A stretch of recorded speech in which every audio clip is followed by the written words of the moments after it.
तो मैम अभी जैसे सावन का महीना चल रहा है, तो श्रावण मास के महीने में आप क्या हमारे दर्शकों को बताना चाहेंगे कोई विशेष राशि जो इस साल सावन के महीने में जो है प्रभाव डाल रही है? इसके बारे में आप कुछ डिटेल में बताना चाहें? श्रावण मास बहुत ही महत्वपूर्ण और बहुत ही पावन मास। शिव की महिमा इस मास में जितनी की जाए वो कम है।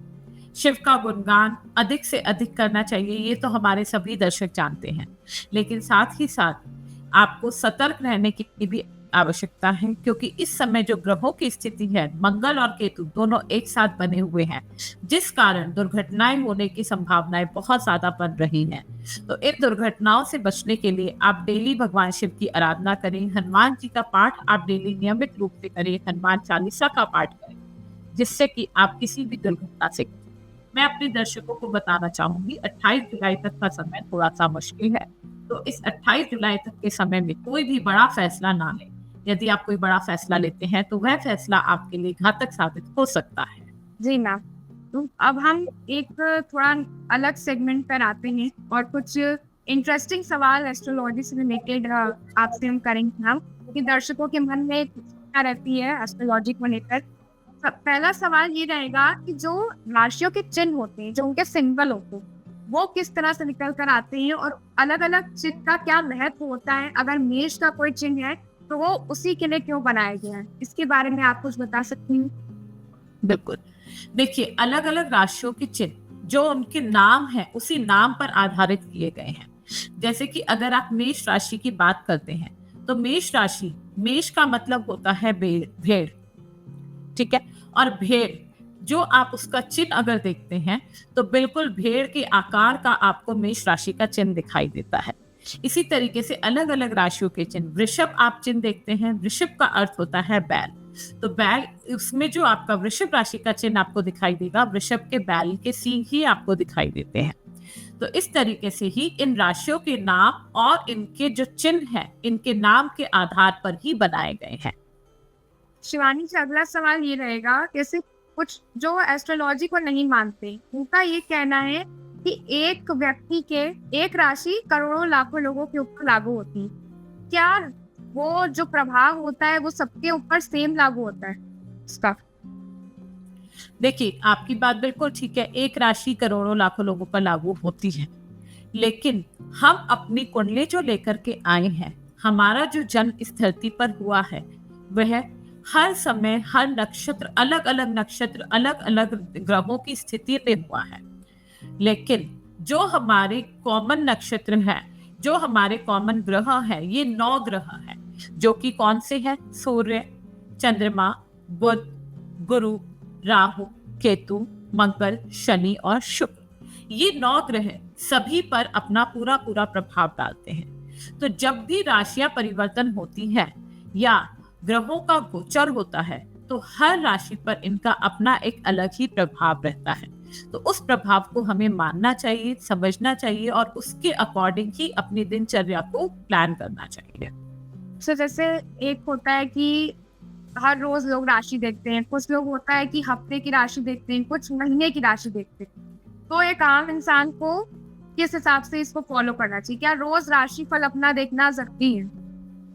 बिल्कुल, हमें अपना रोज का राशिफल देखना बहुत जरूरी है।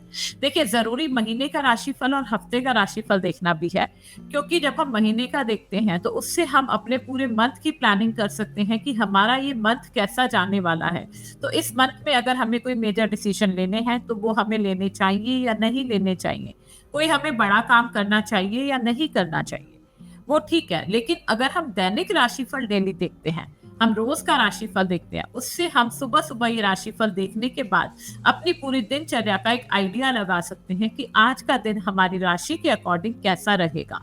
यदि आपको कुछ ऐसा लगता है कि भाई आज हमारा दिन बहुत अच्छा जा सकता है, तो आप उस दिन कोई बड़ा फैसला लें, उस दिन कुछ अच्छे काम करें। लेकिन यदि आपको पहले से ही पता चल जाए कि आज मेरे किसी से झगड़े हो सकते हैं, तो आप पहले से सतर्क रहेंगे, आप झगड़े करने से बचेंगे, तो इससे आपका नुकसान होने से बच सकता है।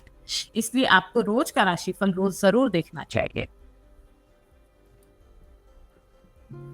जी मैम, तो आपने जैसा अभी कुछ देर पहले बोला कि ये साल बहुत ही मतलब मंगल का साल है तो थोड़ा सा सावधानी से रहने वाला साल है। तो अगर हम इसको आप न्यूमरोलॉजी से जोड़ के देखें, आप इस साल के बारे में और क्या बताना चाहेंगी? क्योंकि अभी तो 5-6 महीने बचे हैं। आगे आने वाला समय इस साल का कितना ज़्यादा सतर्क रहने की ज़रूरत है? क्या-क्या लोगों को करना चाहिए? मतलब अपने बचाव के। ये जो साल है 2025। अगर आप न्यूमरोलॉजी के अकॉर्डिंग इसका टोटल करते हैं तो नंबर 9 आता है। 9 नंबर मंगल का अंक है। इस साल मंगल की एनर्जी बहुत हाई है। हर किसी में गुस्सा, तनाव, अनावश्यक फैसले लिए जाने, जल्दबाजी में फैसले लिए जाने, इस तरीके की संभावनाएं बहुत बन रही है। साथ साथ दुर्घटनाएं होने के चांसेस बहुत बन रहे हैं। जैसे कि मैंने आपको पिछले वीडियो से भी बताती आ रही हूँ कि इस समय दुर्घटनाओं के चांसेस हैं। तो आप देख रहे हैं हर दूसरे तीसरे दिन अलग अलग देशों में प्लेन क्रैश होते हुए नजर आ रहे हैं। कहीं पर भूकंप हो रहा है, कहीं पर बाढ़ आ रही है। तो हमें इस साल किसी भी तरह की अनावश्यक यात्रा करने से बचने की जरूरत है। हम अनावश्यक यात्राएं ना करें, जितना हो सके अपने कार्य को घर से करने का प्रयास करें। साथ ही साथ दोस्तों, मैं आपको ये बताना चाहती हूँ कि आप हनुमान जी की आराधना जितनी हो सके करें। हनुमान चालीसा अपने साथ रखें। जिस भी आप जरूरी काम पर जा रहे हैं तो अपनी जेब में 5 इलायची जरूर रखें। हरी इलायची को आपको अपनी जेब में हमेशा रखना है, जिससे कि आप किसी भी तरह की दुर्घटना से बच सकें। जी मैम, हम आपसे जानना चाहेंगे कि अभी जो आने वाले और 5 महीने उसमें क्या आपको कोई ऐसी और बड़ी दुर्घटना आती हुई नजर आ रही है, जिससे पूरे देश को एक सचेत रहने की जरूरत है? बिल्कुल देवांशी, अभी प्रोबेबिलिटी बनी हुई है। हालांकि ये चीज़ बोलनी नहीं चाहिए, लेकिन प्रोबेबिलिटी ऐसी बन रही है कि जो हादसे हमने देखे हैं अभी ये सिर्फ एक ट्रेलर था और बड़ा हादसा अभी होना बाकी है। तो इन हादसों से सतर्क रहने की आवश्यकता है। ज़्यादा इस के बारे में नहीं बोलना चाहूँगी, क्योंकि जो चीज़ें होनी होती हैं उसके बारे में इतना ज़्यादा नहीं बोलना चाहिए। लेकिन मैं आपको जस्ट एक गाइड करना चाहती हूँ कि बड़े हादसों की संभावना अभी बनी हुई है। अभी ये सिर्फ ट्रेलर था। जी मैम, सतर्क रहने की सबको जरूरत है। मैम ने जैसे उपाय बताए हैं, आप सभी वो उपायों को अपनाएं ताकि आप किसी भी दुर्घटना से बच सकें। शिवानी, जब हम मूलांक और भाग्यांक पे थोड़ा सा आपसे जानना चाहेंगे कि लोगों को क्या सिर्फ मूलांक पे ही अपना जो भविष्य है वो देखना चाहिए, कि मूलांक भाग्यांक का कॉम्बिनेशन बहुत जरूरी होता है? देखिए, मूलांक की अगर मैं बात करूं, मूलांक होता क्या है? जो आपकी डेट ऑफ बर्थ होती है, जिस तारीख को आपका जन्म हुआ है, उस तारीख को जब आप सिंगल डिजिट में बदल देते हैं तो वो आपका मूलांक है। और भाग्यांक क्या है? भाग्यांक में आपकी कंप्लीट डेट ऑफ बर्थ ली जाती है, यानी कि आपकी डेट, मंथ और ईयर जब हम तीनों को टोटल करते हैं और सिंगल डिजिट में कन्वर्ट करते हैं, तब वो हमारा भाग्यांक होता है। अब क्या हमें मूलांक लेना चाहिए या भाग्यांक? मूलांक जो है वो आपके नेचर को बताता है, किस तरीके का आपका स्वभाव रहेगा, कैसा आप बिहेव करते हैं। लेकिन भाग्यांक जो होता है वो आपके साथ में होने वाली घटनाओं के बारे में बताता है। भाग्यांक बताता है कि किस तरीके से आपका जीवन चलने वाला है। तो आपको मूलांक और भाग्यांक दोनों का कॉम्बिनेशन लेना भी बहुत ही जरूरी है, क्योंकि आपका नेचर और साथ में आपका भाग्य कितना आपका साथ दे रहा है। जब आप दोनों के कॉम्बिनेशन को लेकर के चलते हैं तब आपकी स्थिति और उत्तम हो जाती है। जैसे कि अगर मैं बात करूं मूलांक 1 के जातकों की, मूलांक 1 किनका होगा? जिनकी डेट ऑफ बर्थ होगी 1, 10, 19 या 28, इनका मूलांक 1 रहेगा। ये लोग थोड़ा इगोइस्टिक होते हैं, थोड़ा गुस्से वाले होते हैं, इनको गुस्सा जल्दी आ जाता है, इनको हर फील्ड में आगे रहना पसंद है। ये पीछे रहना बिल्कुल पसंद नहीं करते। अगर ये किसी स्थिति में पीछे हो जाते हैं तो इनको गुस्सा बहुत जल्दी आ जाता है। ये चाहते हैं हम हमेशा नंबर 1 रहें।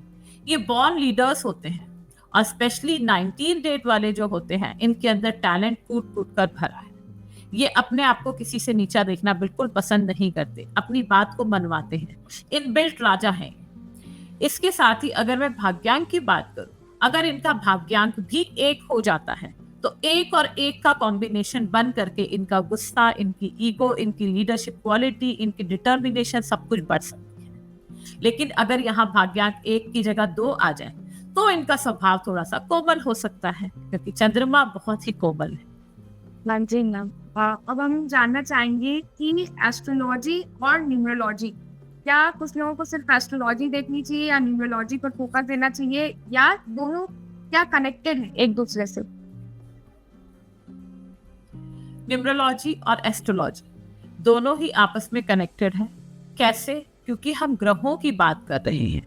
न्यूमरोलॉजी में भी हम ग्रहों को ही देख रहे हैं और एस्ट्रोलॉजी में भी हम ग्रहों को ही देख रहे हैं, लेकिन ये दोनों पद्धति जो है ये बिल्कुल अलग अलग पद्धति है। ज्योतिषी जो है वो नक्षत्रों के ऊपर डिपेंड करती है, किस तरीके से नक्षत्रों की चाल है उस पर हम ज्योतिषी को देखते हैं, लेकिन न्यूमरोलॉजी पे हम केवल ग्रहों को देखते हैं। हमें अगर हम अपने दैनिक दिनचर्या की बात करें तो न्यूमरोलॉजी से हम बहुत अच्छे से अपनी दिनचर्या को चला सकते हैं। साथ साथ न्यूमरोलॉजी से हम अपनी डे टू डे डिसीजंस बहुत अच्छे से ले सकते हैं। लेकिन अगर हम वास्ट सेंस में जाना चाहें तो वास्ट में हमें ज्योतिषी को नहीं भूलना है। ज्योतिषी हमें वास्ट के लिए बहुत अच्छा। मैम, लोगों में कंफ्यूजन भी होता है कि इतने सारे एस्ट्रोलॉजी में एस्पेक्ट्स होती हैं, लाल किताब होती है, वैदिक एस्ट्रोलॉजी होती है, अलग अलग थोड़ा सा मैजिक का भी इसमें होता है, तो आप इसको किस तरह से कनेक्ट करके देखती हैं? क्या मैजिक को एक मेजर, क्योंकि लोगों का जादू और ये सब से बहुत एक अट्रैक्शन होती है, क्या मैजिक को इससे जोड़ना, एस्ट्रोलॉजी से जोड़ना क्या सही है?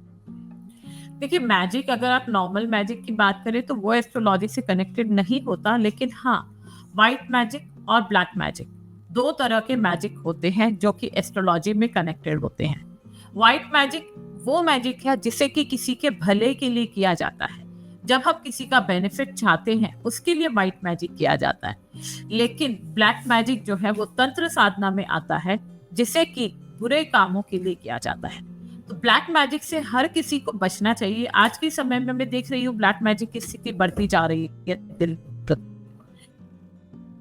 तो हर किसी को अपने आप से प्रोटेक्ट रहना बहुत जरूरी है। इसके लिए आप लोग चाहें तो क्रिस्टल्स का यूज कर सकते हैं। प्रोटेक्शन ब्रेसलेट्स आते हैं, आप उस ब्रेसलेट्स को वियर कर सकते हैं जिससे कि आप प्रोटेक्टेड रहें। आप अपने घर में धुनी जरूर देनी चाहिए, देखिए आप किसी भी तरह के ब्लैक मैजिक ना पड़े। और जहां तक बात करूं मैं अलग अलग पद्धति की, एस्ट्रोलॉजी में बहुत सारी पद्धतियां हैं और हर पद्धति का अपना एक इम्पोर्टेंस है, अपना एक महत्व है। तो ऐसा नहीं कह सकते हम कि कोई पद्धति छोटी है या कोई और पद्धति बड़ी है। हर पद्धति बहुत इंपॉर्टेंट है, सबकी अपनी अपनी इम्पोर्टेंस है, तो हमें सभी की रिस्पेक्ट करनी चाहिए। जी मैम, मेरा लास्ट क्वेश्चन रहेगा। अभी जुलाई महीना खत्म होने में लगभग एक हफ्ता बाकी है, तो इस एक हफ्ते में क्या कुछ ऐसा हो सकता है, कुछ क्या बड़ी घटना या अच्छा रहने वाला है, कैसा हफ्ता रहने वाला है, आप थोड़ा सा उसकी शॉर्ट इंसाइट दे दीजिए और साथ ही उपाय भी बता दीजिए, अगर कोई उपाय इस हफ्ते लोगों को करना चाहिए। यस देवांशी, बिल्कुल। जैसा कि अभी मैंने आपसे कुछ समय पहले ही बात की, 28 जुलाई तक का समय बहुत ही मुश्किल है। इस समय को मौन रहकर निकालना ही बहुत ज्यादा आवश्यक है। सबसे बड़ा उपाय है कि इस समय में मौन रहें, किसी भी तरह का बड़ा फैसला बिल्कुल भी ना करें। हो सकता है आपके घर में तनाव की स्थिति हो। बहुत से लोग ये चाहेंगे कि इस समय हम अपनी वाइफ से डाइवोर्स ले लें, या वाइफ चाहेंगी कि हम अपने हस्बैंड से डाइवोर्स ले लें। लेकिन प्लीज जुलाई के महीने में किसी भी तरह का बड़ा फैसला मत कीजिए। मन करेगा छोड़ के मैं बैठ जाऊं, अपने घर से मैं दूर चला जाऊं, या आपका मन करेगा कि मैं पढ़ाई छोड़ के बैठ जाऊं, लेकिन आपको कोई भी बड़ा फैसला नहीं लेना है। थोड़ा सा पेशेंस आपको रखने की जरूरत है और बिल्कुल भी नहीं करनी है। स्पेशली 28 जुलाई को तो बिल्कुल भी नहीं। 28 जुलाई बहुत बड़ा दिन है, इस दिन बहुत कुछ होने की संभावनाएं हैं, तो इस दिन आप घर से बाहर बिल्कुल ना निकले। जरूरी काम आपको करने होंगे, लेकिन अनावश्यक घर से बाहर ना निकले। और बार बार मैं आपको आज के वीडियो में यही बता रही हूँ, हनुमान जी की साधना को नहीं भूलना, हनुमान चालीसा सुंदरकांड का पाठ जरूर करें। जी मैम, क्योंकि आपने 28 जुलाई का बार बार एम्फसाइज किया है, सोशल मीडिया पे भी जो यंग जनरेशन है वो एक मीम कह सकते हैं, लेकिन है तो मतलब सच्ची, ये तो आप बेहतर बताएंगी कि 7 जून से 28 जुलाई का समय रिलेशनशिप्स के लिए बड़ा क्रूशियल समय है। इसके बारे में थोड़ा सा आप क्या बताना चाहेंगे, ऐसा क्यों? मैं भी बताया, आप लोगों का मन करेगा कि इस स्थिति में हम रिश्तों में तनाव आने के कारण आप हो सकता है एक दूसरे से झगड़ा करें, एक दूसरे से दूर रहने का प्रयास करें, लेकिन पेशेंस सबसे बड़ी चीज है। अपने घर की साउथ जोन को अच्छा करके रखें। साउथ में अगर आपको कुछ प्रॉब्लम नजर आ रही है तो वहां पर आप कुछ रेड कलर जी के साउथ में जरूर लगा करके रखें, जिससे कि आपके रिलेशनशिप स्ट्रांग हो सके। साथ ही साथ अगर आप चाहें तो आप अपने घर के साउथ में डेली शाम के समय एक दिया जरूर जलाएं, सरसों के तेल का दिया, जिससे कि आपके रिश्तों में तनाव जो है वो दूर हो। साथ में प्रॉब्लम आने से भी आपके रिश्तों में तनाव आ सकता है। नॉर्थ में प्रॉब्लम आने से आपको केवल रिश्तों का ही नहीं, आपको धन से संबंधित समस्याएं भी झेलनी पड़ सकती हैं। नॉर्थ का भी ध्यान रखना बहुत जरूरी है। साइड बाय साइड आप अपने आप को थोड़ा सा पेशेंस रखें। जी मैम, तो एक लास्ट सेगमेंट हम छोटा सा करेंगे, आप अपने बारे में हमारे दर्शकों को थोड़ी सी जानकारी दे दीजिए।